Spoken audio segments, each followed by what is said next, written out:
కీర్తనల గ్రంథం 85వ అధ్యాయం 6వ వచనం. నీ ప్రజలు నీ యందు సంతోషించినట్లు నీవు మరలా మమ్మను బ్రతికింపవా? స్తోత్రం దేవా, సర్వోన్నతుడ, సర్వాధికారి. ఈ సమయంలో నీ వాక్య వెలుగులో మమ్మల్ని నడిపించి బలపరుస్తున్నందుకు వందనాలు. ఈ సమయంలో నీ వాక్యం వెల్లడగుతుండగా అనేక మంది జీవితాల్లో వెలుగు కలుగుటకు కృప చూపించి నడిపించి బలపరచమని నజరేయుడైన యేసుక్రీస్తు నామములో ప్రార్థించినామే, పొందుకుని ఉన్నామా పరమ తండ్రి, ఆమెన్. గమనించాలి నా ప్రియమైనటువంటి సహోదరి స్నేహితులారా,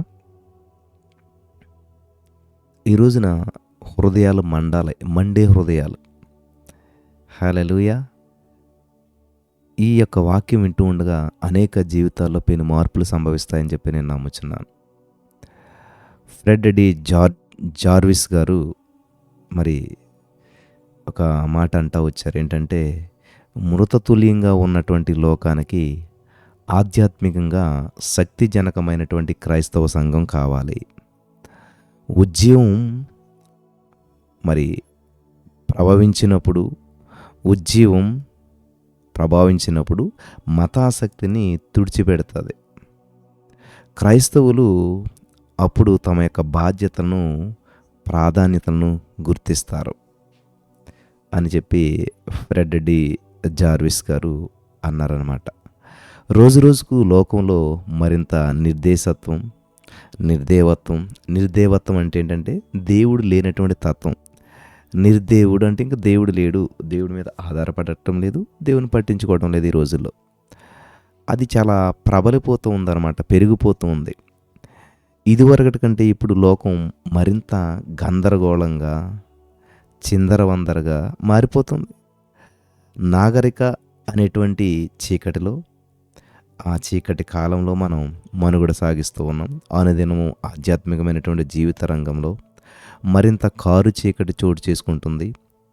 వస్తువాహన ప్రీతి, నాస్తికత్వంతో మనం కాపాడుకోలేం ప్రియులారా.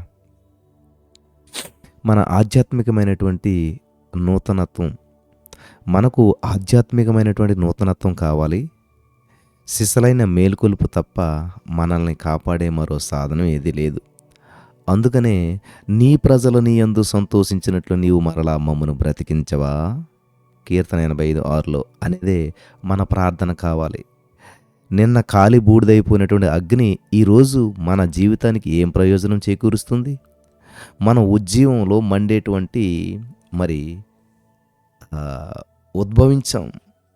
ఈ యొక్క సమయంలో మనకు కావాల్సింది దైవ పరిశోధన. అదే మన హృదయాలకు, గృహాలకు, మన సంఘాలకు, లోకమంతటికి దీవెన. వింటున్నారా ప్రియులారా? మీలో చాలామంది చెప్పే మాట ఇదే. నిన్న కాలి బూడిదైపోయిన అగ్ని ఈరోజు మన జీవితానికి ఏం ప్రయోజనం చేకూరుస్తుంది అంటే, బ్రదర్, గతంలో నేను చాలా ప్రార్థనాపరురాల్ని, నేను గతంలో చాలా ప్రార్థనాపరుడుగా జీవించాను, గతంలో మంచి జీవితం జీవించాను, గతంలో చక్కగా జీవించాను, గతంలో చాలా ప్రేరేపులుగా ఉండేటువంటి వాడను, గతంలో చాలా ప్రార్థించేటువంటి దాన్ని, గతంలో చాలా ప్రార్థనాపరురాలుగా ఉండేటువంటి దాన్ని, గతంలో దేవుని పని అంటే చాలా ముందేటటువంటి వాడను. ఇట్లాగా మీరు నాతో చాలామంది చెప్పారు ఫోన్లో ఈ విషయాలు. గత జీవితం నాది దేవునిలో ఎంతో ఉన్నతమైనటువంటి స్థానం, చాలా అద్భుతమైనటువంటి జీవితం జీవించాను గతంలో మేము ఎక్కడ ప్రేరణ ముందుండే వాళ్ళము, దేవుడి పని అంటే ముందుండేటువంటి వాళ్ళము. కానీ తర్వాత చాలా వెనకబడిపోయాం. గతంలో అగ్నిలాగా మండాం. చూడండి ఇక్కడే ఏముందంటండి, నువ్వు గతంలో మండినటువంటి మంట ఈరోజు బూడిద. ఇప్పుడు మండుతూ ఉంటేనే ఉపయోగపడతావు, వంట చేసుకోవటానికి దేనికైనాను. నిన్న మా పొయ్యిలో మంట ఉన్నదండి, కానీ ఈరోజు ఆరిపోయింది, బూడిదైపోయింది. మా ఇంట్లో గతంలో చాలా వెలుగు ఉండేదండి, కానీ ఇప్పుడు చీకటి వచ్చేసింది. కాబట్టి ఉపయోగం లేదు. గతంలో వెలుగు ఇప్పుడు చీకటి కాదు. గతంలో వెలుగు ఇప్పుడు వెలుగుతూనే ఉంది. గతంలో వెలిగించబడ్డది ఇప్పుడు కూడా వెలిగించబడుతూ ఉంది. వింటున్నారా? అదే దేవుని యొక్క ఉద్దేశం. ఒక పనిని ప్రారంభించటం మాత్రమే కాదు కానీ కొనసాగించటం చెయ్యాలి. కొనసాగించడం మాత్రమే కాదు కానీ ముగించడం చేయాలి. కాబట్టి ఒక పని ప్రారంభించి, కొనసాగించి, ముగించాలి. ఒక పనిని ప్రారంభించి, కొనసాగిస్తూ ముగించాలి. చాలామంది ఒక పనిని ప్రారంభిస్తారు, కొనసాగించలేరు. కొంతమంది కొంతకాలం కొనసాగిస్తారు, ముగించలేరు. కాబట్టి ఈ రోజున ఈ మాటలు వింటున్న మీతో దేవుడు మాట్లాడుతున్నాడు. గతంలో మీ ఆధ్యాత్మిక జీవితం రగులుతూ ఉందా? మండుతూ ఉందా? గతంలో మంట ఇప్పుడు బూడిదైపోయిందా? అయితే ఈ రోజున చాలా జాగ్రత్తగా వింటే మరలా మన జీవితాలు కట్టుకోవటానికి అద్భుతమైన వర్తమానం ఇది. మనకు ఉండాల్సింది మండే హృదయాలు కానీ దురద చెవులు కాదు. లూకా సువార్త 24:42లో దేవుడు చెప్తున్నటువంటి మాట ఏంటంటే, ప్రియులరా, ఆయన త్రోవలో మనతో మాట్లాడుచు లేఖనములను మనకు బోధపరచుచున్నప్పుడు మన హృదయం మనలో మండుచుండలేదా అని ఎమ్మాయి గ్రామానికి పోయేటువంటి వారు అన్నారు కదా. అది మన యొక్క హృదయంలో అగ్ని వలె మండుచున్న ఎముకలోనే మూయబడి ఉన్నట్లుంది. మనం ఓర్చి ఏడ్చి విసిగి ఉన్నాము, చెప్పక మానలేం. ఇర్మియా 20:9 అన్నాడు ఇర్మియా. ఏమంటున్నాడండి ఇర్మియా గారు? చాలా అద్భుతమైన మాట. అది నా హృదయంలో అగ్నివలే మండుచున్న ఎముకలోనే మూయబడి ఉన్నట్లున్నది. నేను ఓర్చి ఏడ్చి విసిగి ఉన్నాను, చెప్పక మానలేదు. ఇర్మియా గ్రంథం 20:9 ఇర్మియా గారు అన్నాడు. కాబట్టి మండిపోతున్న లోకానికి మండే హృదయాలు కావాలి. మండిపోతున్న లోకానికి మండే హృదయాలు కావాలి. In the name of Jesus. ఆమేన్. అర్థమవుతుంది అందరికీ కూడా? ఎస్. సరే, జాగ్రత్తగా వినండి. ఇక్కడ నేను ఈరోజున మీకు కొన్ని పాయింట్స్ చెప్తాను. మీరు రాసుకున్నట్లయితే దాని ద్వారా మన యొక్క జీవితాలు చాలా ఆత్మలో బలపరచబడతాయి. నెంబర్ 1 ఏంటంటే పశ్చాత్తాపానికి మారు మనస్సుకు పిలుపు. దేవుడు మన అవిటితనం నుంచి, మనందరిలో ఒకే మాదిరిగా ప్రబలినటువంటి ఆ బూటకపుతనాన్ని నుంచి మనల్ని మార్చి పవిత్రులైనటువంటి తన భక్తులుగా మారుస్తాడు. దేవుడు తన పనిని తన సొంత ప్రజల నుంచే ప్రారంభిస్తాడు. దేవుడు మారు మనసు కోసం, పశ్చాత్తాప కోసం పిలుస్తూ ఉన్నాడు. ఈ తరం విశ్వాసుల జీవితాల్లో నిర్జీవ స్థితి బహిర్గతంగా కనిపిస్తుంది. మనకు మనం పవిత్రులంగానే కనబడతాం, కానీ మన అపవిత్రత శుద్ధీకరించబడలేదు. పాపం పరిమితం చేయబడింది, సహించబడుతుంది. మారు మనసు, పశ్చాత్తాపం అనేది ఈ రోజుల్లో మరిచిపోయినటువంటి సిద్ధాంతంగా మిగిలిపోయింది. వాటిని అభ్యసించడం ద్వారా మరి వీటిని అంటే రిపెండెన్స్, మారు మనసు అనేటువంటిది ఇంకా అసలు తక్కువైపోయిందనమాట. లోకం నుంచి వేరైపోకుండానే మనల్ని మనం ప్రతిష్ఠించుకోవాలని ఆశిస్తాం, కానీ అది అలా వీలయ్యే విషయం కాదు. లోకంలో మనం నిష్కళంకులుగా, నిందారహితులుగా జీవించాలనేటువంటి బోధ అతి తక్కువ ప్రమాణంలో జరుగుతుంది. ఆ విషయం ప్రస్తావనకు రాగానే ఒక వింతైన నిశ్శబ్దం ఆవరిస్తుంది. ఇంచుమించు 2000 సంవత్సరాల క్రితం ప్రభు తన అనుచరుల్ని సర్వసృష్టికి సువార్త ప్రకటించమని ఆజ్ఞాపించాడు.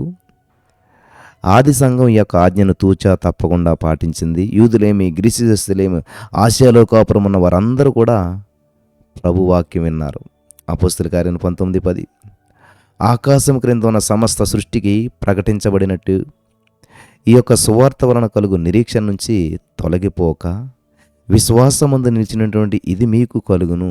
కొలసీ 1:23 అని మనం చదువుతూ ఉన్నాం. నశించిపోతున్నటువంటి లోకం విషయం సంఘం తన బాధ్యతను, దర్శనాన్ని విస్మరించింది. సంఘం పెరుగుదల కంటే ఈ లోకంలో జనాభా పెరుగుదల 1000 రెట్లు వేగంగా పెరుగుతుంది. నిర్దేశత్వం, అన్యత్వం అనేటువంటి చీకటి ఈ యొక్క లోకాన్ని ఆవరింపజేస్తుంది. నాస్తికత్వపు కమ్యూనిజం అనేక దేశాల్లో తన ధ్వజమెత్తింది. లక్షలాది మంది దాని నియంతృత్వపు నీడల్లో జీవిస్తూ ఉన్నారు. వింటున్నారు ప్రియులారా? క్రైస్తవులు కూడా మరి ప్రబలే వస్తువాహనాల ప్రీతి, నాస్తికత్వం సువార్త వ్యాపకాన్ని నిరోధించే భయంకరమైన శత్రువులుగా పరిణమించాయి. ఈ యొక్క సత్యాన్ని మీరంతా కూడా గ్రహించాలి. అప్పుడే మన జీవితాల్లో పెను మార్పులు సంభవిస్తాయి. మన యొక్క ఫోకస్ ఎప్పుడు కూడా మనకేదో సమస్య వస్తుంది, ఆ సమస్య నుంచి ఎలా బయటపడాలి, ఎవరు ప్రార్థన చేస్తే సమస్య నుంచి బయటపడతాం, ఏ విధంగా మనం చేస్తే బయటపడతాం, ఇదే ఆలోచన. దేవునికి స్తోత్రం. దేవుడు ఖచ్చితంగా విడిపిస్తాడు. మీకు వచ్చిన అప్పుల సమస్య, ఆర్థిక సమస్య, పేదరికమో, ఒంటరితనమో, నిరుద్యోగమో, ఏ సమస్య అని దేవుడు విడిపిస్తాడు. విడిపించడానికి ఆయన సామర్థ్యం కలిగిన వాడు. అయితే సమస్య నుంచి నువ్వు విడిపించబడిన తర్వాత నీ స్థానం ఎక్కడ? సమస్య నుంచి విడిపించిన తర్వాత నీ యొక్క జీవితం ఎలా ఉంది? సమస్య నుంచి విడిపించిన తర్వాత దేవునికి నువ్వు చేసేది ఏంటి? దేవుని ప్రకారంగా దేవుని యొక్క ఉద్దేశానికి నువ్వు ఎలా లోబడుతున్నావు అంటే అడ్రస్ ఉండదు. మళ్ళీ మనం సమస్య పరిష్కరించబడగానే మళ్ళీ మనం మన జీవితాలన్నీ కూడా లోకానుసారంగా వెళ్ళిపోతుంటుంటాయి. మళ్ళీ సమస్య వచ్చేంత వరకు దేవుడు గుర్తురాడు. మరి దీన్ని ఏమంటారు? ఇది ఏమి జీవితం అంటారు? నువ్వు గతంలో వెలిగించబడ్డావు, గతంలో ఆకర్షించబడ్డావు, గతంలో దేవుని స్తుతించావు, గతంలో దేవుడంటే ఆసక్తి కలిగి ఉన్నావు. కానీ ఇప్పుడు చూసినట్లయితే మళ్ళీ సమస్యలు ఇరుక్కున్నావు. మళ్ళీ ఆరిపోయిన జీవితం, మళ్ళీ బూడిద జీవితం, మళ్ళీ చీకటి జీవితం. ఆ చీకటిలో మళ్ళీ వెలుగు కోసం దేవుని దగ్గరికి వస్తూ ఉన్నారు. ఎంతైనా దేవుడు నమ్మదగిన వాడు కాబట్టి ఆయన వద్దకు వచ్చి వారిని ఎంత మాత్రం త్రోసివేయకుండా మరలా జీవితాలని కడుతున్నాడు దేవుడు. మరలా అంతే, మరలా జీవితాలు కట్టబడ్డాక, మరలా జీవితాలు బాగుపడ్డాక మళ్ళీ లోకం అనే చీకటిలోకి వెళ్ళిపోతున్నారు. జాగ్రత్త నా ప్రియమైనటువంటి సహోదరి స్నేహితులారా, దేవుడు నమ్మదగినవాడు. దేవుడు ఎంతైనా నమ్మదగినవాడు. దేవుని కోసం ఇవ్వడానికి, ముందుకు వెళ్ళడానికి మనం ఎందుకు అంతగా పెనుగులాడుతూ ఉంటాం? అంత గొప్ప ఆజ్ఞను మనం ఎలా మర్చిపోయి తిరుగుతూ ఉన్నాం? ప్రపంచ సౌవార్థీకరణ ప్రక్కకు నెట్టేసి మరి ఆ దురాశను, లోకాన్ని మన జీవితాల్లో ఎందుకు ప్రవేశించనిస్తూ ఉన్నాం? లక్షలాది మంది ఆధ్యాత్మికంగా నశించిపోవడానికి కారణం ఏంటి? ప్రధానంగా మన యొక్క ప్రేమ లేని తనం, త్యాగాలు చేయలేనటువంటి హృదయం. ఏంటండి? ప్రేమ లేనటువంటి తనం, త్యాగాలు చేయడానికి ఇష్టపడరు, రిస్క్ చేయడానికి ఇష్టపడరు. అందువల్లనే ఈ రోజున ఫలితాలు చూడలేకుండా ఏదో పక్కన పడ్డ జీవితంలాగా అలాగే వెళ్ళిపోతూ ఉంది. దేవుని పిల్లలు ఎప్పటికప్పుడు నశించిపోతున్నటువంటి లోకం విషయంలో తన బాధ్యతను గుర్తుగా ఉంచాలి, గుర్తిస్తూ ఉండాలి. హల్లెలూయా. పిల్లలు గమనించాలి, మన బాధ్యతను గుర్తించాలి. లోకంలో అనేక మంది నశించిపోతున్నారు, అనేక మంది చనిపోతున్నారు, నరకానికి వెళ్ళిపోతున్నారు లక్షలాది మంది. వేదన, బాధ, ఆకలి, పాపం చేత అల్లకల్లోలంగా ఉన్నటువంటి లక్షలాది మంది ప్రజలపై జాలిపడి మనకు హస్తాలను వారి కోసం చాచాలి. మనలో అలుముకున్నటువంటి మౌనాన్ని, ఆ మౌన హృదయాన్ని పారద్రోలాలి. సోమరతనాన్ని, మరి పేలవంగా ఉండేటువంటి ధోరణిని ప్రక్కకు నెట్టి సువార్తను చేపట్టి చరవేగంతో ముందుకు సాగిపోవాలి. సైతానుగాడు అతి విలువైనటువంటి సాధనంతో ఆత్మలను బంధించి ఉంచాడు. మనం స్వార్థ చింతనను, సోమరతనాన్ని విడిచిపెట్టి లక్షలాది నశించే ఆత్మలను విడిపించే పనికి పూనుకోవాలి. పూనుకుందామా? యేసుక్రీస్తు ప్రభువారు మరి ఆజ్ఞనే మనం ప్రధానమైనదిగా మన ప్రతి పనిలో కూడా తీసుకుందాం. ఈ ఆజ్ఞను శిరసావహించడమే ప్రతి క్రైస్తవుడి ఉన్నతమైనటువంటి వ్యాపకం. సువార్త విన్న వారికి మళ్ళీ మళ్ళీ చెప్పడం అనేది సరైన కార్యక్రమం కాదు. లోకం అంతట్లో కూడా ఏదో మనకు తెలిసినటువంటి ఓ మూలకే సువార్తను పరిమితం చేయడం కూడా సబబు కాదు. హల్లెలూయా. ఈ రోజున దేవుని నమ్ముకున్నారు 25, 30, 50 సంవత్సరాలు, కానీ ప్రార్థన విధానంలో మార్పులు లేవు మనకి, ప్రార్థనలో ఫలితాలు లేవు మనకి. ఏదో ఆచారంగా వెళ్తున్నాం వస్తున్నాం తప్ప ఏ అప్పు తీరిన దాఖలా లేదు, ఏ స్వస్థత పొందుకున్న దాఖలా లేదు, ఏ జీవితంలో మార్పులు సంభవించినటువంటిది లేదు మనకి. ఇక్కడ కూడా వెళ్తున్నాం వస్తున్నాం అంతే, ఏ ఆత్మలో వరదిల్లింది లేదు, ఆధ్యాత్మికమైన జీవితంలో మార్పులు లేవు. జాగ్రత్త ప్రియులారా. కాబట్టి వీటన్నిటికీ దీనికి తాళపు చెవి పరలోకం నుంచి దిగి వచ్చే ఉజ్జీవం. హల్లెలూయా. ఏంటంటే దీనికి తాళపు చెవి పరలోకం నుంచి దిగి వచ్చే ఉజ్జీవం. ఈ యొక్క ఆధ్యాత్మికమైన సత్యాన్ని గ్రహించడానికి మనకు పరిశుద్ధాత్మ దేవుడు సహాయం చేయనుగాక. సువార్త పనిచేసే వారి సమస్యలను పరిష్కరించే తాళపు చెవి ఏంటి తెలుసా? పరలోకం నుంచి దిగి వచ్చే ఉజ్జీవమే. దేవుని శక్తికి ప్రత్యామ్నాయంగా ఈ లోక జ్ఞానం సరితూగలేదు. దేవుని శ్రేష్టమైనటువంటి దీవెనలు, సంపూర్ణ శక్తి మనకు అందులో ఉన్నాయి. మనం దైవాత్మ చేత నూతనంగా మరోసారి నింపబడాలంటే, మరోసారి మనల్ని మనం దేవుని చిత్తానికి లోపరుచుకోవాలి. నశిస్తున్నటువంటి లోకాన్ని విడిపించడానికి సరిపోయేంత ప్రేమ, జాలి, విరిగి నలిగిన హృదయం మనకు కావాలి. ఆమేన్. మనం దేవుని శక్తిని ఆశ్రయించడం కంటే మానవ మేధస్సు పైన ఆధారపడడానికి అలవాటు పడి ఇంతకాలం చేసినటువంటి పొరపాటు చాలు. మానవుని యొక్క యుక్తి, సమర్థత, అధికారం కంటే మనకు మరింత అధికమైంది ఏం కావాలి? తెలివైనటువంటి ప్రణాళికలు, మరి పథకాల కంటే మిన్నైనది ఏదో కావాలి. ఎంతో కాలంగా దైవిక శక్తులకు బదులుగా మనం మానవ యాంత్రిక విధానాలను వాడుకున్నాం. మనకు ఉన్న వాటిని హెచ్చించి చూపేటువంటి సాధనాల కంటే ఎక్కువ ఆధ్యాత్మికమైనటువంటి శక్తి కావాలి. క్రొత్త నిబంధన విధానాలకు, ప్రయోగాత్మక విషయాల వైపుకు తిరగడం ప్రాముఖ్యమైన విషయం. క్రైస్తవులమైనటువంటి మనం లోతైనటువంటి ఆధ్యాత్మికమైనటువంటి జీవితంలోనికి ఎదిగితేనే అలా ఎదిగితే కానీ సువార్త ముందుకు సాగిపోదు. ప్రపంచమంతా కూడా ఉజ్జీవింపబడితేనే కానీ సువార్త ప్రబలంగా వ్యాపించదు. హల్లెలూయా, దేవునికి స్తోత్రం కలుగును గాక. ఇక్కడ మనం గమనించినట్లయితే ప్రియులారా, ఆధ్యాత్మికమైనటువంటి మేలుకొలిపే ప్రపంచ సౌవార్తీకరణకు సంతృప్తికరమైనటువంటి సమాధానం. పరిశుద్ధాత్మలో పాదుకొని ఆత్మల కొరకైనటువంటి లోతైనటువంటి ప్రేమతో ముందుకు సాగినప్పుడే మనం ఏం చేస్తామంటండి? సుఖభోగాల్ని, అపవిత్రతను పారద్రోలగలుగుతాం. సువార్త పని చేయడం అనేటువంటి సాహసం దైవికమైనటువంటి సాహసం. ఉజ్జీవం విభేదాలను, ఆచారాలను, స్వార్థాన్ని, మరి ఫలహీనతను తుడుపు పెడుతుంది. ఉద్యమం మన సేవలోని విలువలను, అవసరాలను స్థిరంగాను సరైన విధానంలోనూ ఉంచుతుంది.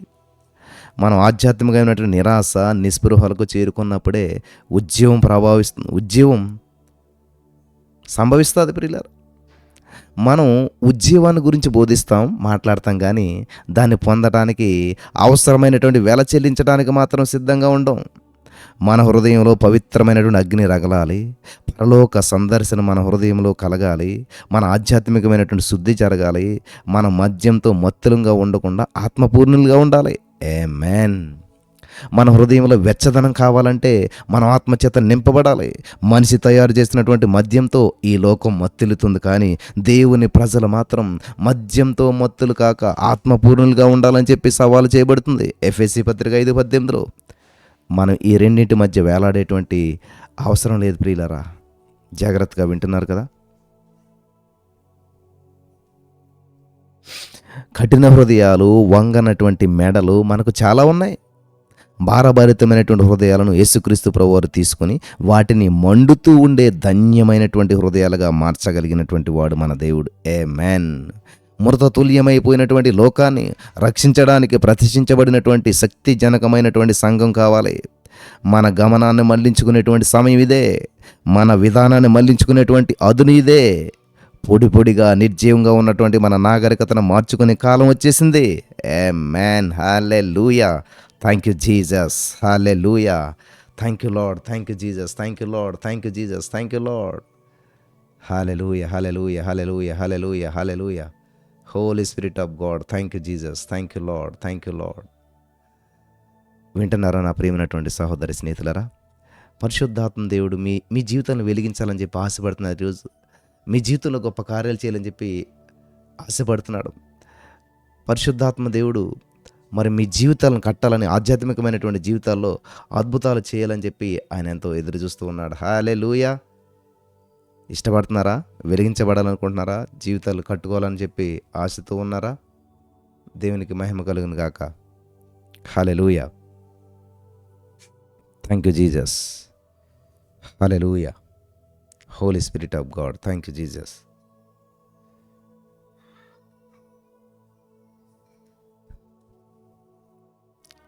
కాబట్టి ఇక్కడ ఈరోజున మనం గమనించవలసినటువంటి విషయం ఏంటంటే, నా ప్రియమైనటువంటి సహోదరి స్నేహితులారా, చాలా జాగ్రత్తగా దేవుని వాక్యంలో ముందుకు వెళ్ళిపోదాం మనం. కఠిన హృదయాలు, వంగని మెడలంట మనకు చాలా ఉన్నాయి. అంటే చాలామందికి కఠిన హృదయాలు ఉన్నాయి. వంగని మెడలంటే సరే నేను మెడ వంచను, నేను అనుకున్నదే చేస్తాను, నా ఇష్టం వచ్చినట్టు నేను చేస్తాను, దేవా నాకు ఇది కావాలి నువ్వు చెయ్యి అంతే, నీ చిత్తానికి నేను లోబడను, నా చిత్తానికి నువ్వు లోబడాలి. చూసారా, చాలామంది విధానం ఎట్లా ఉంటుంది అనమాట, నాకు ఇదే కావాలి, ఇదే చెయ్యి, ఇలాగే చెయ్యి.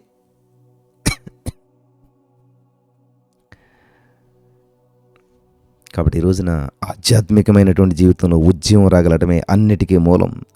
సువార్త సేవలో ఉన్నటువంటి సమస్యలకు ఆధ్యాత్మిక మేల్కొల్పే జవాబు. ఉద్యమం పెళ్ళుబికిందంటే దాని ప్రవాహ ఒరవడికి శాఖలు, ఆచారాలు ఆ, నిలువలేక కొట్టుకుపోతాయి ప్రియులారా. ఆచారాలు, శాఖలు, మదాశాఖండి, ఈ శాఖ, ఆచారాలు, ఏది నిలబడదు, కొట్టుకుపోతుంది. క్రైస్తవులు తమ సువార్త సేవ, ఆ సువార్త అభివృద్ధికి, ఆ సువార్త సేవాభిమతాలకు సరైనటువంటి స్థానం ఇస్తారు. సేవకుల కొరత, నిధుల కొరత, సేవ అవసరాల సరఫరాలో లేమి ఎందుకు కలుగుతున్నాయి? అవి మన ప్రేమ లోపించడం వల్ల, దర్శనం లేకపోవడం వల్ల, ఉద్యోగశక్తి లోపించడం వల్ల కాదా? ఉద్యమం మనల్ని పవిత్రమైనటువంటి ఉద్వేగంతోనూ భక్తితోనూ మండిస్తుంది. ఉద్యమం ఉన్న చోట మృత స్థితి, ఆత్మలేమి, మతాశక్తి నశిస్తాయి. హల్లెలూయా. ఉద్యమం చల్లారినటువంటి స్థితిని, ఆచారాలను, ప్రకృతి సిద్ధమైనటువంటి స్థితిని తొలగించి ఆస్థానే ఫలించే స్థితిని, శక్తి, ప్రేమలు కలిగినటువంటి జీవితాన్ని ప్రసాదిస్తుంది. ఎంతో కాలంగా నిర్లక్ష్యం చేయబడుతున్నటువంటి ఆజ్ఞను పాటించడానికి మనం ఉజ్జీవింపబడినటువంటి తర్వాత కూడా బ్రతిమాలించుకునేటువంటి అవసరం ఉండదు. త్యాగపూర్వకంగా ఇవ్వడం, సువార్త ప్రకటన కోసం వెళ్ళడం ఆధ్యాత్మికమైనటువంటి జీవితాన్ని వెంబడిస్తాయి. బయట సువార్త పనిలో విజయం, సంఘంలోను, ఇంటిలోను, ఆధ్యాత్మికమైన జీవితంలోను విజయం, ఈ రెండింటి మధ్య చాలా తేటైన సంబంధం ఉంది ప్రియులారా. ఉద్యమం సంభవించేటప్పుడు దేవుని తోటలో ఫలించని చెట్లుండవు.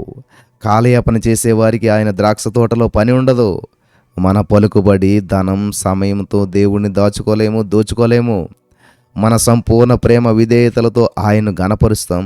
ఎంతో కాలంగా మనల్ని మనమే పెంచి పోషించుకుంటూ రక్షించుకుంటున్నాం. కానీ ఇప్పుడు పెంతుకోస్తు అనుభవాన్ని, శక్తిని పొందాలంటే అందుకు తగినటువంటి పూర్తి వెల మనం చెల్లించాలి. కాలం కదిలిపోతుంది. మనం గెలిచేందుకు లోకం ఎదురుగా ఉంది. దేవుడు తన ప్రజలపై ఆత్మను కుమ్మరించేందుకు సిద్ధంగా ఉన్నాడు. అవసరానికి తగినట్లుగా మనం పరిపూర్ణమైనటువంటి సమర్పణ చేసుకుందాం. ఆయన ఘనమైనటువంటి ఆజ్ఞను శిరసా వహించడానికి విధేయత చూపుదాం. మీ ఎడతెగని ప్రార్థనలపై నమ్మకంతో, మీరు సేవలో అందించే సహకారంతో ప్రియులారా, ఈ యొక్క ఉద్యమం ప్రపంచ సౌవార్తీకరణ అనేటువంటిది మరి మీకు మరింత ఆశీర్వాదకరంగా ఉంటుందని నమ్మకంతో ఈ యొక్క మాటలు నేను తెలియజేస్తున్నాను. హల్లెలూయా. కాబట్టి ఈరోజు నా దేవుడు నీతోనే మాట్లాడుతున్నాడు. రిపెంటెన్స్, పశ్చాత్తాపం అంటే ఏంటంటే, నువ్వు వెళ్తున్న మార్గం సరైనది కాదు నువ్వు తెలుసుకున్నప్పుడు వెంటనే దాన్ని మలుచుకోవటమే.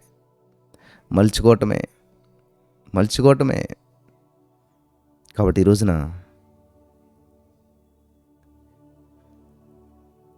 నిన్న కాలి బూడిదైపోయినటువంటి అగ్ని ఈరోజు మన జీవితానికి ఏ ప్రయోజనం చేకూర్చదు. నిన్న కాలి బూడిదైపోయినటువంటి అగ్ని ఈరోజు నీ జీవితానికి ఏమాత్రం ఉపయోగపడదు. హల్లెలూయా. బలపరచబడ్డారా? కాబట్టి మండే హృదయం కావాలి. ఒక ఆయన అడిగాడంట, మీరు ఏం క్రైస్తవులయ్యా? సండే క్రైస్తవులా, మండే క్రైస్తవులా అని అడిగాడంట. సండే క్రైస్తవులు అంటే ఏంటంటే సండే మాత్రమే వెళ్తారనమాట. సండే మాత్రమే వెళ్తారంట. మండే క్రైస్తవులు అంటే ఏంటంటే మండుతూ ఉంటాడు ఎప్పుడు. ఆయనకి సండేతో, మండేతో, ట్యూస్డేతో సంబంధం ఉండదు. ప్రతిరోజు మండుతూ ఉంటాడు. హల్లెలూయా. మండే క్రైస్తవుడు మండుతూనే ఉంటాడు, వెలుగుతూనే ఉంటాడు. అగ్ని మండుతూనే ఉంటుంది ఎప్పుడు కూడా. వాళ్ళ మండే క్రైస్తవులు, మండే అంటే సోమవారం అని కాదు, మండే క్రైస్తవులు అంటే మండుతున్న క్రైస్తవులు అని. కాబట్టి మీరు సండే క్రైస్తవులు అంటే ఆదివారం మాత్రమే చర్చికి వెళ్తారు, మిగతా రోజుల్లో దేవుడికి వాళ్ళకి సంబంధం ఉండదు. వాళ్ళు సండే క్రైస్తవులు అంటారు. మండే క్రైస్తవులు అంటే ఏంటంటే మండుతూ ఉంటుంటారు, అనేక మందిని వెలిగిస్తూ ఉంటుంటారు, అనేక మందిలో మంట పుట్టిస్తారు. In the name of Jesus. హల్లెలూయా. ఈరోజు నీ మాటలు వింటున్న ప్రియమైనటువంటి సహోదరి స్నేహితులారా, నువ్వు మండుతున్నావా? మాడిపోయావా? మసైపోయావా? వెలుగుతున్నావా? చీకటైపోయావా? ఆరిపోయావా? అయితే దేవుడు ఈరోజు మాట్లాడుతున్నాడు. మండే క్రైస్తవులు కావాలంట దేవునికి. మండేటువంటి క్రైస్తవులు కావాలంట. మండుచున్న క్రైస్తవులు కావాలంట. సండే క్రైస్తవులు కాదు, ఆదివారపు క్రైస్తవులు కాదు, ఆదివారం మాత్రమే చర్చికి వెళ్ళే క్రైస్తవులు కాదు. ఏదో నీ జీవితంలో, లేకపోతే నువ్వు వెళ్ళే చర్చిలోనూ, లేకపోతే నువ్వు వెళ్ళే ఆరాధనలోనూ, లేకపోతే నువ్వు వింటున్న వాక్యం ఎక్కడో నీకు ప్రతికూలమైనటువంటి ఒక సందర్భం నీకు ఎదురైందని చెప్పేసి అంతే ఆర్పేసుకుంటారన్నమాట. అంతే. ఇంకా దేవుని వాక్యం ఇంకా దేవునితో కనెక్షన్ ఉండదు, దేవుని సన్నిధికి వెళ్ళరు. జాగ్రత్త నా ప్రియమైనటువంటి సహోదరి స్నేహితులారా. ఏ పరిస్థితి ఎలా ఉన్నా సరే ఆ, కొన్ని కొన్ని మంటలు చూడండి ఆర్పడం ఎవరి వల్ల కాదు. ఎన్ని ఫైర్ ఇంజిన్లు వచ్చినా ఎన్ని చేసినా కూడా అది మండుతూనే ఉంటుంది. మంటలు కంట్రోల్ అవ్వట్లేదు అంటారు. అలాగే నువ్వు మండుతూ ఉండాలి. దేవునికి స్తోత్రం కలుగును గాక. అలాగ నీ జీవితం మండుతూ ఉండాలి. ఆమేన్, ఆమేన్. మండుతూ ఉండాలి. అంతే కదా. మీ పొయ్యి మండుతుంటేనే టీ పెట్టుకున్నా, అన్నం పెట్టుకున్నా, కర్రీ చేసినా, ఏది వండినా అది అవుతుంది. మండనటువంటి పొయ్యి మీద నువ్వు ఎన్ని పెట్టినా ఎంతకాలం పెట్టినా అంతే అలాగుంటాయి. అలాగే నువ్వు మండనటువంటి క్రైస్తవుడు అయితే నీతో ప్రయోజనం లేదు.